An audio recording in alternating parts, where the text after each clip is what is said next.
Pinagpalang gabi po mga kabataan, mga kahusay. Ngayon po ay unang araw ng Mayo 2025 o May 1, 2025 ay nakay mag-uulan na o uulan na. Ayo'y maliligo sana 9:35 PM o ng gabi. Ay aray, nakita ko yung mga guyong na mabilis naglalabasan.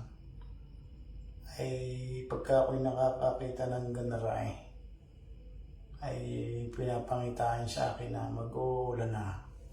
Tingnan natin, bibilang tayo ng 5 araw kung mag-uulan na nga. Maraming salamat po. Ito po inyong abang lingkod, si Batang Kurat, nagsasabing mabuhay po tayong lahat. God bless us all and count your blessings. Mabuhay. Ciao.